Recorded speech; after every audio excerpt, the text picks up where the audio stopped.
গত July August মাসে ছাত্র জনতা আন্দোলনে যারা শহীদ হয়েছেন তাদের আত্মার মাগফিরাত কামনা করছি এবং যারা আহত হয়েছেন তাদের দ্রুত আরোগ্য কামনা করছি।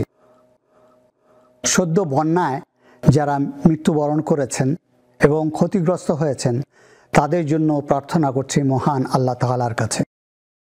সরকার ছাত্র জনতা যেভাবে ক্ষতিগ্রস্তদের পাশে আসে দাঁড়িয়েছে তা অত্যন্ত প্রশংসনীয়। আমি নিশ্চিত অতি সত্বর ক্ষতিগ্রস্ত পরিবারবর্গ তারা নিজ বাড়িতে ফিরে যেতে পারবে এবং দৈনন্দিন কাজে ব্যস্ত হয়ে যাবে। 5ই আগস্ট স্বৈরাচার সরকারের পতনের পর বিডিআর বিদ্রোহের কিছু প্রত্যক্ষদর্শীগণ এবং পরিবারবর্গ তাদের অভিজ্ঞতা তুলে ধরেছেন। আমিও আমার ভূমিকা আপনাদেরকে জানাতে চাই। বিডিআর বিদ্রোহ দমনে সেনাবাহিনী তথা সেনাপ্রধানের ভূমিকা সম্বন্ধে অনেকের জানা নেই এবং তারা নেতিবাচক ধারণা পোষণ করছেন। বিডিআর হত্যাকাণ্ডের উপর একটি বই আমি লিখেছি যা সহসাই প্রকাশ করা হবে। বিদ্রোহের 15 বছর ধরে আমরা শুধু বিগত সরকারের কথা শুনে গেছি এবং প্রকৃত ঘটনা অনেক কিছুই আমাদের জানা নেই এবং জনগণও জানতে পারেনি। সরকার এ ব্যাপারে একটি তদন্ত আদালত গঠন করে এবং সেনাবাহিনীও একটি তদন্ত আদালত গঠন করে। যখন আমি সেনাবাহিনীর পক্ষ থেকে আদেশ দিয়েছি তদন্ত আদালতের, তখন আমাকে বলা হলো যে সরকার যখন তদন্ত আদালত করছে তখন আবার সেনাবাহিনীর পক্ষ থেকে এই আদালতের প্রয়োজনটা কি? প্রতিউত্তরে আমি বললাম, একই ঘটনায় বিভিন্ন পর্যায়ে তদন্ত আদালত হতে পারে। যদি একটা ব্যাটালিয়নে কোনো ঘটনা ঘটে, ব্যাটালিয়ন কমান্ডার তদন্ত আদালত করবেন, ব্রিগেড কমান্ডার করবেন, প্রয়োজন হলে ডিপ কমান্ডারও করতে পারেন। তদ্রূপ আমিও আমার 57 জন অফিসার হারিয়েছি। আমি মনে করি আমার দায়িত্ব, আমার জানার প্রয়োজন আছে, পুরো সেনাবাহিনী জানার প্রয়োজন আছে কেন তাদেরকে হত্যা করা হলো এবং এই হত্যা করার কারণ আমাকে বের করতে হবে। এরপরে তেমন কোনো কিছু আর উচ্চবাচ্য সরকার থেকে আসেনি। তবে এই তদন্ত আদালত করতে যেসব জিনিস প্রয়োজন তা সেভাবে সরকার থেকে আমরা সাহায্য পাইনি। তদন্ত আদালতের নেতৃত্ব দিয়েছেন লেফটেন্যান্ট জেনারেল জাহাঙ্গীর আলম চৌধুরী এবং তার সাথে অন্যান্য মেম্বাররা ছিলেন। ওনাকে যে টার্মস অফ রেফারেন্স দেওয়া হয়েছে তিনি তা সম্পন্ন করতে পারেননি। কারণ হলো যারা এর সাথে জড়িত ছিল তারা মোস্টলি জেলে ছিল, তাদেরকে সম্মুখে আনা সম্ভব হয়নি, তাদেরকে প্রশ্ন করা সম্ভব হয়নি এবং যারা বিভিন্ন আলোচনায় এদের সাথে যুক্ত ছিল তাদেরও স্টেটমেন্ট নেওয়া সম্ভব হয়নি। সেই জন্য উনি টার্মস অফ রেফারেন্স অনুযায়ী ওনার দায়িত্ব পালন করতে সক্ষম হননি। সেনাবাহিনীর তদন্ত চলাকালীন জেনারেল জাহাঙ্গীর কয়েকবার আমার কাছে এসেছেন এবং ওনার প্রবলেমগুলো তুলে ধরেছেন। হাওয়েভার আমি নিশ্চিত যে উনি এখন স্বরাষ্ট্রমন্ত্রী হয়ে এই তদন্ত আদালত প্রয়োজন হলে পুনর্গঠিত করে সম্পূর্ণ তথ্য বের করে এবং কারা এর সাথে জড়িত দেশে এবং বাহিরে তার নির্ণয় সক্ষম হবেন। আপনাদেরকে জানাতে চাই যে এই নতুন সরকার যখন গঠন হয় তখনই আমি জেনারেল জাহাঙ্গীরকে টেলিফোন করি এবং ওনাকে রিকোয়েস্ট করি যাতে উনি এই তদন্ত আদালতের ব্যাপারে ব্যবস্থা নেন এবং জনগণ জানুক কারা এর সাথে জড়িত এবং কেন নিরপরাধ 57 জন অফিসারকে খুন করা হলো। কি ঘটেছিল সেদিন পিলখানায়, কারা এর সাথে জড়িত ছিল, কেন 57 জন অফিসার সহ মোট 74 জন অফিসারকে হত্যা করা হলো, সেনাবাহিনীর ভূমিকা কি ছিল তা আমি সংক্ষেপে বর্ণনা করছি। 25শে ফেব্রুয়ারি সকাল 7:30টায় সেনা সদরে প্রতিদিনের মতো তার কাজ শুরু করে। কর্মসূচিতে সেদিন একটি গুরুত্বপূর্ণ মিটিং ছিল, সেটা হলো জিএসপিসি মিটিং।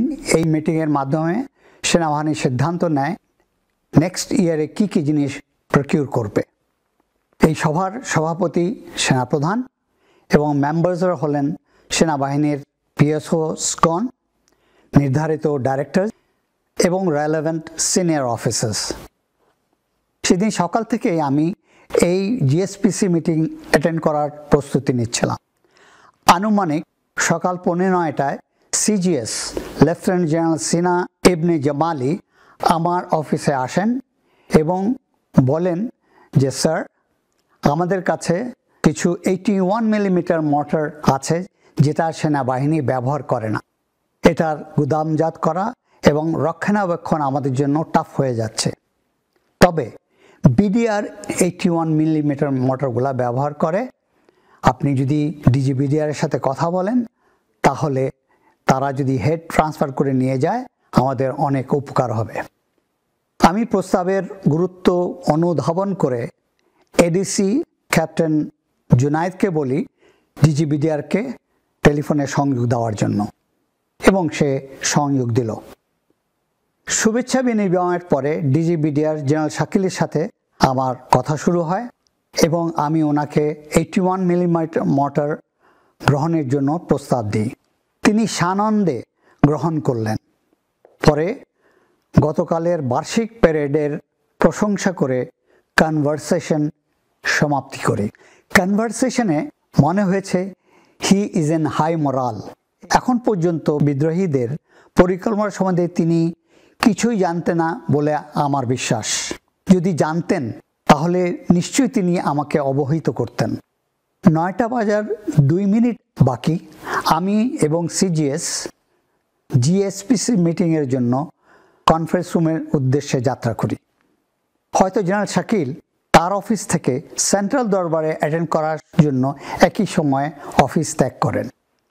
সকাল 9টায় জিএসপিসি মিটিং শুরু হয় এবং আমরা ব্যস্ত হয়ে যাই আমাদের পারচেজের ব্যাপারে।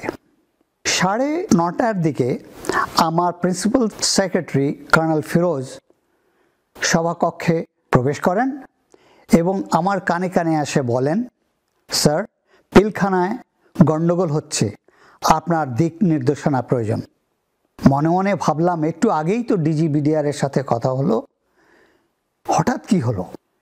সে যাই হোক, সভা স্থগিত করে সিজিএস এবং ডাইরেক্টর মিলিটারি অপারেশনকে সঙ্গে নিয়ে আমার অফিসে এলাম।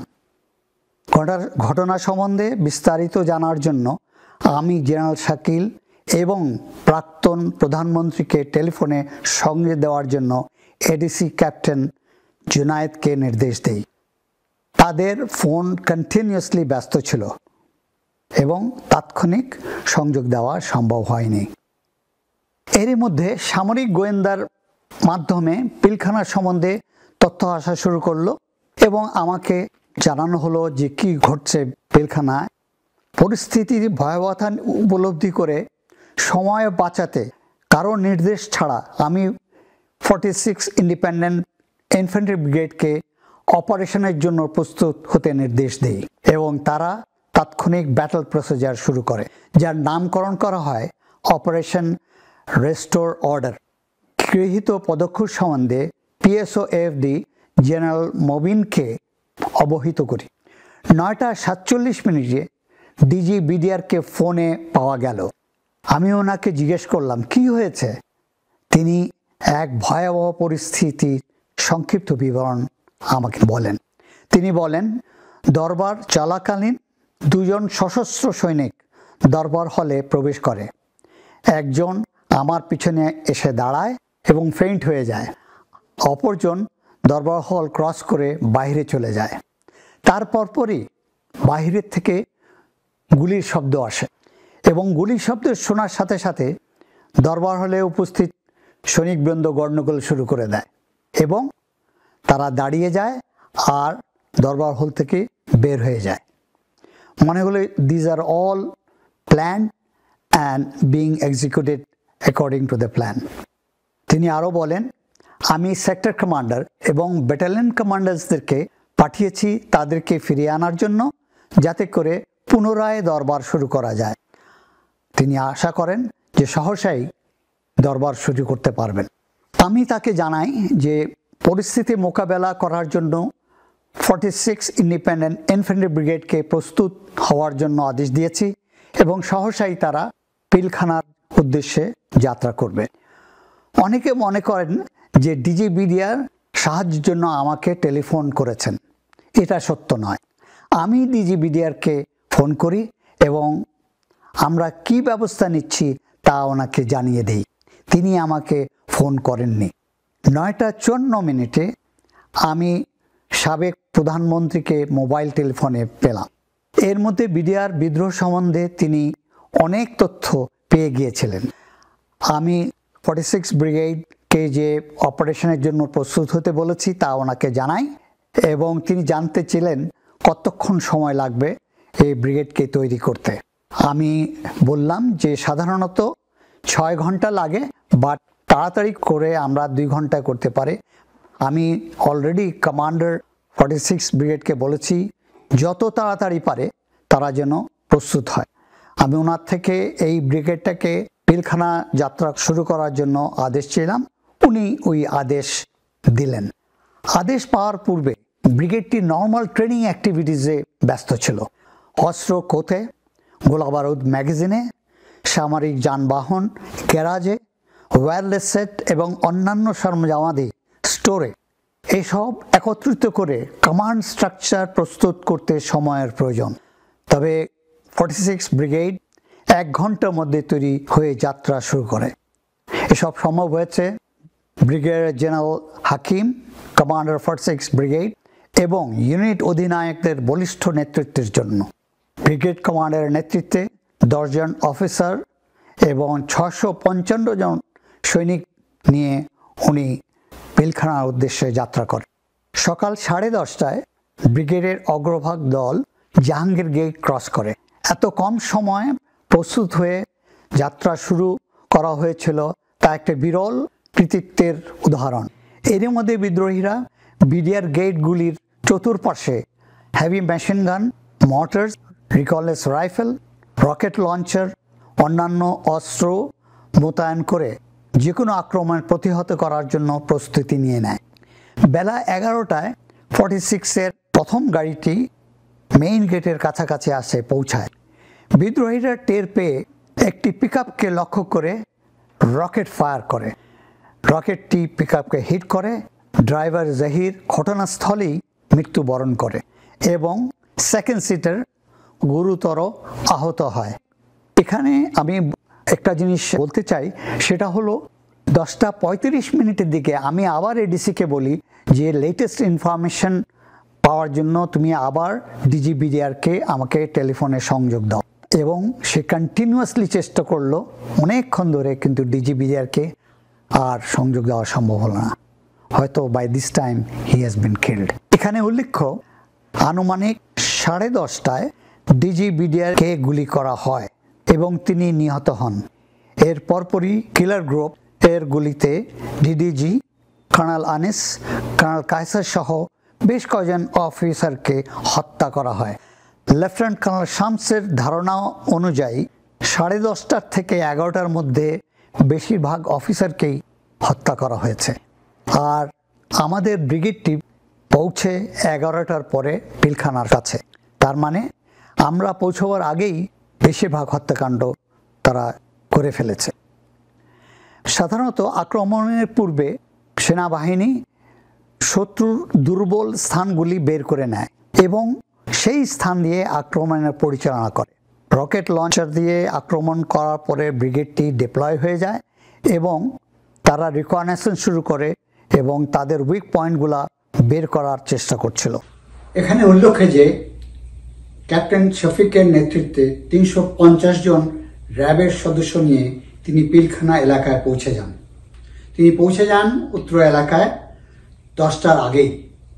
তারপর তিনি তার ঊর্ধ্বতন কর্মকর্তা থেকে অনুমতি চান পিলখানায় প্রবেশ করার জন্য, যেটা তিনি পাননি। তাকে যদি পারমিশন দেওয়া হতো ভিতরে প্রবেশ করার জন্য, বিদ্রোহীরা তখনও সংগঠিত হয়নি এবং কোনো ক্ষয়ক্ষতিও করতে পারেনি। তিনি ইজিলি তাদেরকে কন্টেইন করতে পারতেন এবং কিছুক্ষণ পরেই আমরা এসে তার সাথে মিলিত হয়ে বিদ্রোহীকে কন্টেইন করে